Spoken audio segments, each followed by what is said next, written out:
Yabona ke lo mbuzo endibuzile uba ungathini xa ungeva uba umfazi wakho uyatyiwa ejele. Laa mbuzo lowa andiwubuzi kuba ndijaja, andiwubuzi kuba ndigxeka, andiwubuzi kuba ndinifaka ebed or moya omubi, bad spirit. Ndiwubuza kuba ndiyayazi imikhuba yezibotshwa phaya. Phayana ke sinengxaki singabantu ababotshiweyo, especially abantu besifazane. Guys, ndiyacela, ndiyayicacisa nangoku, ndithetha ngejele labantu besifazane. And I appreciate obhuti abandibukelayo bethunana. I appreciate you guys, you can comment, sithetheni, sixoxeni bethunana, sibonisaneni. Kodwa ndicela abantu bangootata bangayithathi personal cause ijele lomadoda ndilazi. Ndithetha kuba ndiyayazi situation yapha ejele bafethu. Andithi phayana sisebenzisa ifowuni. Ezi fowuni esizisebenzisayo endingazaziyo nam uba ziqhamuka phi, zitheni, zibuya phi, zizobani, ziyarotheyitha. Xa ngaba gayizini kungenzeka usebenzisa ifowuni, ufonele umyeni wakho, unxokele nomyeni wakho, ulibale ukudilitha inamba, ugqithise ifowuni. Izibotshwa ziyakwazi ke gayizini zikupende kulaa ndoda yakho, zikupende uthuthu uyeva, uve kuthiwa indoda yakho ibisevisit, ibizobona one of the lady, akasezi kuwe, uthi qho xa umfonela akasabamba ii-calls zakho. Xa ethe wayebamba weva uba nguwe uyakudropela, akafuni nova. Ipointi yam ke ibilapho yoba ungathini nina. Ndizama ucacisa uba gayizini ezinye izinto zifuna uzamkele. Enye yerizini yoba ndide ndibuze laa mbuzo uba ungathini xa uva kuthiwa umfazi wakho uyatyiwa ejele ngabanye abafazi. Enye yerizini ke ebindenze uba ndibuze laa mbuzo kuba ndiyayazi uba sometimes xa siphayana gayizini siyadisturbeka apha. Kunezigqibo esizithathayo ngaphandle kokucinga, kunee-decision esizenzayo ngokwe-frustration, kunee-decision esizenzayo singakhange uyicinga uba yintoni i-advantage or i-disadvantage yale nto endiyenzayo. Kwenye ixesha uzibona sungenile entweni ungazazi uba ungene njani. Irizini yoba ndibuze lo mbuzo ke ibilapho gayizini.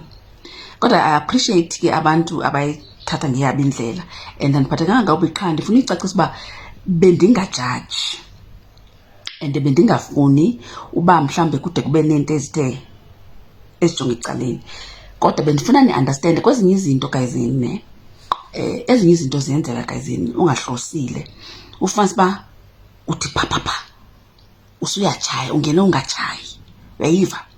Uthi phaphapha ejele ke basile ke abantu abafumane bephaya, baba ngoomaqinasa, bazenza oomaqinasa apha kuthi. Wena ofikayo ufika umntu azenze umngane wakho, kanti uhambe exelela abantu uba ngumkakhe, wena uhoyanga. Ndithethela into ezikanjalo, uyayiva. Andisoze ndijaje abantu abasejele okanye abantu ababuya ejele gayizini, anayenza loo nto nanini na, uyayiva. Nditsho ngoku ndilapha ngaphandle andinarayithi ujaja abantu abasejele ngoba I'm one of them. Enye yezinto ke gayizini, omunye ubhuti uthi into zasejele funeka xa uphuma ungaphumi nazo. Gayizini akwazeki, imikhuba yasejele iyi-nightmare. Laa nto leyana isoloko ikhumbuza. Kune-walk, yabona kune-walk apha ngaphandle. Ndifuna ukunixelela something gayizini. Yabona mna njengoba ndibuya ejele nje ndibonile umntu ofikayo namhlanje ubuya ejele, ufika apha elokishini, ndimbona ndingamazi uba yabona ke lo ubuya ejele, lo yafika phaa. Xa ufika apha ngaphandle gayizini uba ngangathi ukwenye planethi, uba muncu, uzunga-understand noba uphi, kwenzeka ntoni. Nditsho nohamba uyayazi gayizini ijele ligraza njani. Awukwazi uhamba xa uphuma ejele, awukwazi kuhamba. Andazi uba ndingachaza kanjani. Awukwazi kuhamba, ukhawuleza udinwe, ndabona mna ngela xesha ndingakwazi uhamba gayizini, ukhawuleza udinwe nandaba. Yho hayi gayizini, andiyazi ngayichaza nje. Ndixelele xa kuthiwa uhleli 16 years, mna ndihleli 2 months kodwa ndaphuma sengasakwazi uhamba apha ngaphandle.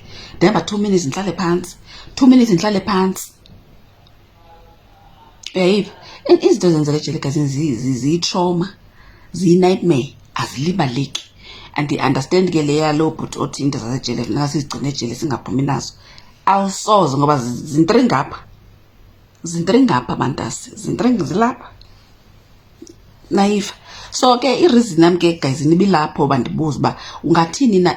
Yazi kubalulekile uba umxhasa umngakho xa kwesasimo and ufumane ingqigithi yoba ibiyintoni ireason yoba angene phayana kuloo nto. Yayiva ungaveske ukwate uthintini laa nto yenziwa ngaziziboshwa laa nto leyo yoba umntu axabezele umngakho nditsho noba engatyiwa. Once afumana ifowuni number yakho bayayenza laa nto. Bendibuzela phezu kwaloo nto because banintsi abantu abachithekelelwe ngumendo besejele benga-understand uba what is going on because of that phone esiyisebenzisayo erotatayo. Funeka xa ugqiba uyisebenzisa laa fowuni wenza sure uba udilitha iinamba zaba bantu ubuthetha nabo because yeyi wow. Ibilapho ke guys, ndiyamthanda. Niyanithanda.